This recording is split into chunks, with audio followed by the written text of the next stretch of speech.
So, welcome to Tales Tomorrow. I'm Morrow, and I'm very smelly and stinky and all of the above. We're about to read some RPG horror stories, so I hope you really enjoy.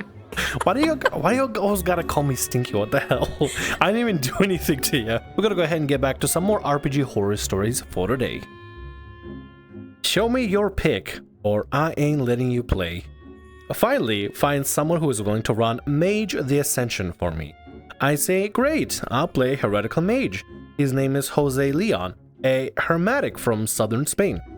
Dude, you can't play a Hispanic character if you not yourself are white. That's kinda racist. I'm from Spain myself, what do you mean? Yeah, you either show me the pic or put cam on so I can see, or you ain't playing.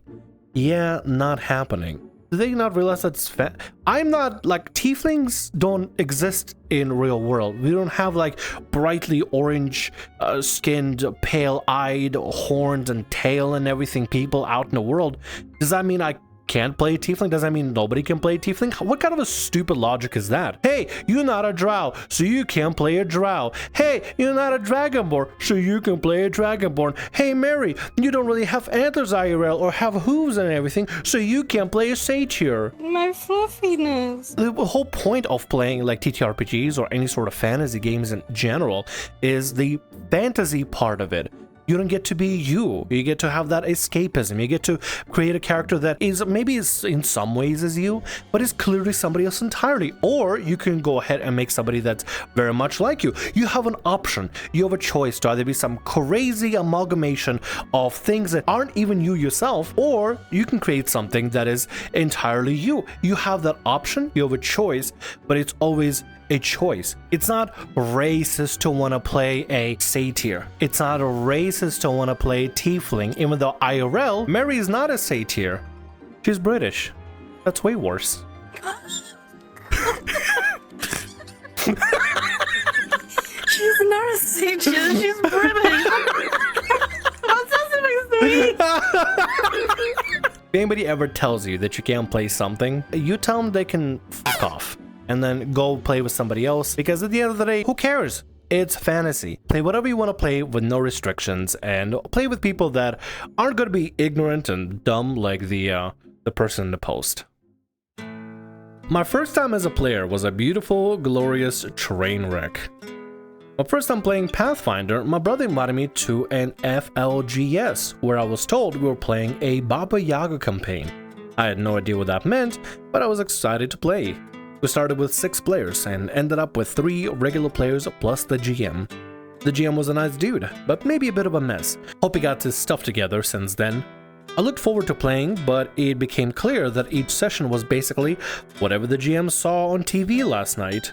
Particularly when we had an arc where we had to pose as chefs under the wing of fantasy Gordon Ramsay to infiltrate a castle.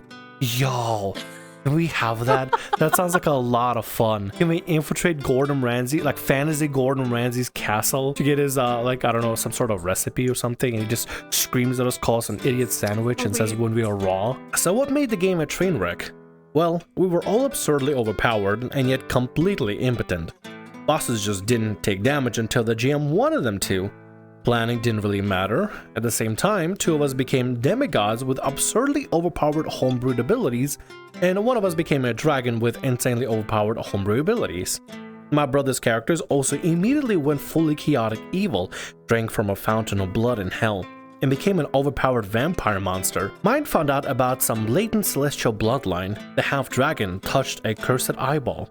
So basically the game became a balanced nightmare. The GM probably didn't know how to handle our abilities, so he just nerfed us until he was ready for it. He also said he would incorporate backstory and ask for them, but he did not include the No Mafia I wrote into mine, and I'm forever sad about it. Can we please get another post talking more about No Mafia? I am hooked. I want to know about the No Mafia and what they did and what the significance they had in your story, please. Come to me on the day of my daughter's wedding. I'll make you an offer you can't refuse. Is that what a gnome sounds like? I'll shank you in the thigh. Yeah, please, no shank me. Uncle, right? It wasn't a requirement, but the fact that he went the demigods with amnesia route when I gave him a perfectly good set of gnomes with nightclubs is disappointing. Actually, hold on 1 second. OP, if you can, take that sheet, take that backstory, run it from like a different game and with a different DM, right? And have them make that happen and then post about it. I want to see a story about a gnome mafia in a Pathfinder or any TTRPG campaign with a nightclub, please. Apparently my brother got tired of being overpowered and started acting more evil in hopes that my Gudoline character would kill his. But I didn't want my brother to be mad at me, so I didn't do that. At the same time, it was fun, memorable campaign, and I mostly enjoyed hanging out with my brother. We pretty much just hung out, and although I wouldn't consider this a good campaign, it was fun. Eventually the game fizzled out and my brother stopped hanging out with the GM because GM apparently borrowed money he never paid back, and asked for rides a little too often. GM also owes me 20 bucks, but I stopped lending money after the first time. GM also has a newborn, and there were a few times when it kind of felt like he was running off to D&D and abandoning his significant other a bit. So maybe this was just a weird time in his life. Simultaneously, thanks for the fun first experience, and oh boy, what a weird game that was. If the GM does not know what's going on and is constantly making y'all overpowered and then suppressing y'all and then facing against bosses and then choosing, oh, you don't do anything to the boss until I decide you do something to the boss, I feel like that problem becomes the GM wasn't prepared, didn't know what the hell they were doing, and y'all were left high and dry to just sit around and do nothing, being overpowered or whatever. I love and hate doing the backstory when it's hard to come up with one, but when you finally make it, like, you're excited to see, like, what'll happen and stuff. But if they're gonna just, like, toss it to the side and just don't include stuff like you want, and it's not as fun. Like, I wouldn't want to play D&D if someone was to do that all the time. Yeah, what's the point of writing a backstory if you're not even going to use the backstory, especially something elaborate as that? When players invest into a backstory and they write a backstory, the least you can do as a DM is incorporate the backstory in some way, especially something as absurd as this. Gnomes, mafia, a nightclub. If you didn't like the backstory, you could just be like, hey, could just rewrite the backstory to something else and like describe the general setting. It's like, I want to keep it like more realistic or something, I don't know. But sometimes players write a backstory and it's really nice whenever the backstory actually matters. It makes it feel more personal. It makes the game feel more personal. It makes you feel more connected to. What are you doing? What are you doing? Anyway, run better games. Don't turn things into a mess, and read people's backstories. Sicko gets kicked out of 2 games, and worse. Hello all. Been a long-time listener of Den of the Drake, Foxy Bard, Crow's Perch, Bear Bard, and D&D Doge. Big fan of all of you. I'm an avid D&D player myself, preferring martial classes such as Fighter and Barbarian. However, branches out into Bard multi-classes, and I've only recently begun DMing my own homebrew games. All these channels, by the way, I'm a huge fan of, or really enjoy their stories. That's actually kind of the reason why I even started my own thing. They did miss Crit Crab. This is like the first YouTube channel that I ever found that does like RPG horror stories. And at first I was like, that's kind of weird. Kind of like it. Trigger warning, sexual abuse, child abuse, mental health, self-harm, strong sexual content. Some of you may remember me from now a deleted post about a former friend I had to deal with called Sicko, a young woman that I met in rehab who had not only been a victim of abuse, though also had a disturbing sexual fixation on sexual abuse, particularly children. Whenever she would make characters for text, it's one of those. Whenever she would make characters for text-based story building, her character was either a misandrist abuse victim or a sex worker with a history of being abused as a child. I get the different therapy methods to try to get past your trauma, and sometimes exposing yourself to a specific type of trauma can make you more get used to it, like kind of like a break through the barrier. And there are different techniques, but I don't think this is a healthy technique of role-playing as a sexually crazed character with all the abuse as a child stuff. I don't think that's a good way to turn yourself away and make people not want to play with you. Either way, let's keep going with this and see how bad it gets. No matter the setting, be it fantasy, sci-fi, or any other genre, she would only ever make characters centered around child abuse, and would go as far as to try to act out graphic sexual as well as abuse scenes, often without my prior knowledge or consent, sometimes even springing it up after I had said only day before that it made me uncomfortable and that I don't do ERP or any abuse topics in RP. I even brought up how I myself was a survivor of childhood sexual abuse, and that such topics made me extremely uncomfortable.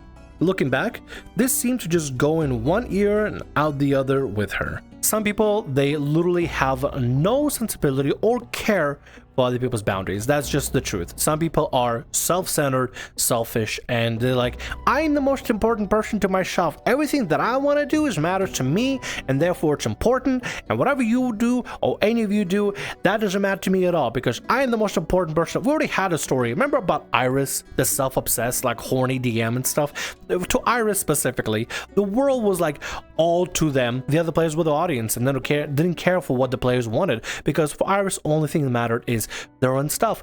And for this person, we're gonna just call her Sicko. For Sicko over here, she just cares for her own boundaries and not anybody else's boundaries, and willing to even push past people's boundaries, especially after the OP made it clear that they were explicitly against any of that like child abuse stuff. That's Jesus Christ. Where'd you find this Sicko? Actually, what do you find this Sicko in the first place? Example of such a scene. My character, a hunter. The tracks lead this way. The bandits must only be a day ahead. To stay on the road, we should be able to catch up with them. Her character, a scribe. I don't want to go that way. There's a tavern where I was assaulted just last week on that road. Through these woods seemed like a good place to do the nasty in. Ew, ew, ew. That's actually gross. That was gross to read. That was actually gross to read. You know, I understand that sometimes people want to make characters that, you know, are a little more edgy, had a dark troubled past, you know, maybe suffered some sort of trauma, right? It's perfect for edgy character. This time it's like a beyond edgy. It's fetishist, kind of like it's very fetishy, you know? Keep in mind that she was studying to be a school teacher. Huh? You can be like a pervy school teacher, but as long as you're decent at school. If you're doing anything with the kids, then get out. I was like, she's decent in bed and decent at teaching. That's like what it just sounds Holy bad. shit. So with the recap out the way. Things in and out of school. No. Weird naughty teacher fantasies. Let's not go that route. So with that recap out of the way, here are two tales of how Sicko tried to get into D&D games on Discord, only to get kicked out of two separate groups and then come whining to me about it before giving up on the hobby entirely. Story 1. Sicko joined a group as a player and managed to make it through a first session without getting kicked out, surprisingly. She did not make it into the second session, as she then pestered the DM for an itinerary about the next session, complete with all encounters, NPCs, and events that would take place. Her reason for this? She wanted to make plans for each encounter, and she was afraid of her character being assaulted by NPCs, as her definition of assault not only includes SA, but also included any form of combat, because combat was a form of SA. The DM had told her repeatedly that they would not reveal said information. She kept on asking, every single day for nearly a week. Eventually, a vote was called, which led to her being kicked out of the group, as well as being told to seek mental health help by one of the other women in the group. Combat Jesus. in TTRPGs, like D&D and others, it's not SA. Not only she's using the SA card, it feels weird for me to say it's an SA card, but she's literally pulling an SA card saying, oh, it's combat is SA. Basically, she's trying to find metagame information, but claiming that every single part of combat is somehow sexual assault. I mean, unless they're playing like a weird hentai TTRPG game with like hentai tentacles attacking you on the road, that'd be the only way that I could see being like this. But most D&D situations is just some goblins and stuff, or maybe a few bandits that you could just easily clap down like 2 rolls or something. It's like it's really weird. I don't know what her angle is. I don't even really have words for this one, so this one's just like, I don't know, because I don't know if she's just putting it on and just like trying to be a nuisance, or she's trying to troll, or like if it is real. I don't think someone with an actual like backstory like that will do this, you know, because you wouldn't want to relive it. So why would you want to keep doing it? You know, I feel like they're just doing it for attention. I have no idea. I don't know. OP and Sicko met together in rehab, so I mean, you don't just go to rehab just for a fun time. You basically go to rehab because you probably have a problem. Definitely some sort of a mental health issue, that's for sure. There's definitely something going on, and it's just strange. Anyway, let's get to the next story, see how bad it gets. Sicko joined another group and made a half-elf bard, complete with a backstory that was rife with hating all men and being abused as a child. The DM, rightfully so, did not approve of this backstory and told her to write another one with no abuse or sexual content whatsoever. Instead of taking the DM's advice, she instead made a false backstory, something about growing up on a farm, to give to the DM and kept her original as her actual backstory. In the first session, she tried to introduce her character by saying that she was getting spit roasted by 2 town guards in a rented room at the local tavern. Jesus Christ. It's so insane. Sicko gets off on this stuff. Sicko literally gets off on this shit. I feel like if I was like to meet, if our character was to like walk into the room, I would just like immediately just turn around and leave. Yeah, I'll turn around and leave. I'll just be like, done. I'm not dealing with this person. I'm gone. The DM responded by blowing up the Blow up the room. I mean, there you go. That's one way to do it. That's the way to do it for sure. Killing her, oh my god, killing her character and the 2 guards before promptly kicking her from the game. The DM literally blew up the game because of a player. It's not enough to just kick the player. You need to just scorch earth the whole thing. Just eradicate, explode everything. For both of these incidents, she called me on the phone in tears about how she was being treated, even going as far as sending me screenshots of the Discord messages. Fully convinced she was in the right, I told her flat out that not everyone is on board with ERP and that DMs have a right to dictate what content they have in their games. They only sent her into a rage, claiming that everyone, including me, was oppressing her sexuality and silencing women before going dark for 2 weeks. In the end, our friendship was ended after her issues became too much for me to have to constantly deal with. It probably didn't help that I was her only male friend and that I wouldn't go along with her escalating misandrist views. Your fetishes are not going to be welcome at every single table, and trying to force your sexuality. What kind of sexuality has you dealing with child abuse? That's not sexuality at all. Yeah. That's not sexuality at all. It's just your weird, let's be honest, it's your weird fucking fetishes that you're trying to shove into every single game, trying to just ham fist. Actually, don't fist. You probably would be into that thing. You're trying to shove it. Don't shove it. You're probably into that too. You're trying to force it. Don't force it. You'll probably be into that too. Oh my god, how do you even proceed? It's trying to make every single game about themselves and their sexual fetishes and fantasies and sexuality that is just a disruption. When she mentions like silencing women, yeah, the only time she got silenced was when she was spit roasted. Oh my god! Oh my god! Oh! Treat everybody like normal. Treat everybody like, with respect. It's kind of disrespectful to just come in and be like, hey, DM, I'm married to be fucking spit roasted. Come on. Like, of course the DM is going to blow up the entire session. Honestly, I appreciate the DM just exploding the session. I love that so much. Like, oh, I was getting spit roasted. Like, sudden explosion just suddenly happens. Absolutely fantastic. She's dead. I'll see you I won't see you again. Fireball. Bye. Get the fuck out of my game. Fireball. There was a bit of extra to the story that Mary and I didn't get to see, either because it was edited later or maybe because we just didn't notice, but it seemed like the story ended there, so I didn't even notice it, but it could have been a mistake on my account. But to continue from there, I'll just do this here. And I'm not using an avatar because it's really hot right now and I just can't be bothered to put my stuff on. Why didn't I cut ties with her early on, you ask? Honestly, tried to help her seek professional help to even learn some semblance of boundaries, let alone common sense. Before her perversions took over or became stupidly obvious, we were friends, and she did help me with coming to terms with my own bisexuality, encouraging me to be true to myself, as well as help me in staying sober when I felt like picking up a drink during some dark times.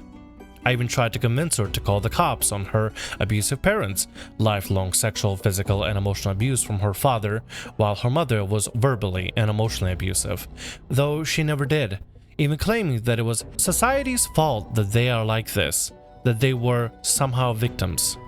Given how we were in rehab together, I was there for violent behavior, alcohol and drug use, and will be celebrating 10 years sober this fall. Congratulations, OP. A part of me felt compelled to help her, though in her end, you can't save everyone who is drowning. Sometimes you just have to cut the lifeline. The final update, trigger warning, self-deletion. Though this was not the end of her, over the following few years I went back to college, graduated with high honors, got my dating life back on track, got my career going, and went on to continually build a life based around sobriety. I still thought about her sometimes, mostly out of anger and fear that she was still out there trying to be a teacher, and the risk that she would one day abuse a child. I even called the police on her once, though the cops said they could not do anything without evidence or cause. Then this past spring, I came across her obituary on Facebook. According to a mutual friend, she had taken her own life during the tail end of the lockdowns. She had gotten a job as a school teacher, only to lose it after 3 months when a lockdown came into effect, and the isolation was too much for her to handle. Honestly, though I hated her, I still grieved for her passing, and it sent me down a dark rabbit hole of degrading mental health. I stayed sober out of sheer grit, though it took 4 dark months to get my mental health back on track, to properly work through the grieving process. I fantasized countless times about going after her parents, given how her dad abused her and her mother covered it up. Her obituary was mostly lies, nothing about the thing they did to her, and the near decade she spent being passed around various mental health facilities. Though deep down, and some may call me an evil bastard for having these thoughts, a part of me is honestly glad that she is dead. As far as I know, she won't ever abuse a child, and I can sleep peacefully at night knowing that. If she did abuse a kid, at least the kid will have some peace of mind that she's probably burning in hell for all eternity. Though I'm sure at some point or another her parents will pay for her abominable crimes against their own child, be it in this life or in next, so it isn't worth throwing my life away for 2 pieces of high society trash. I have a good life, one that is worth living, full of family, friends, prosperity, and being a good role model to my niece and nephews. I may even meet the right man or woman one day and start a family of my own. So in the end, Sicko, this is goodbye. And that'll be all the stories that we have for today. I hope you enjoyed listening to the chaos and weird stuff that we had to go through and some people were forced to join for. I hope you had a great day. This has been Mary and Stinky Morrow. You have anything to say? Bye!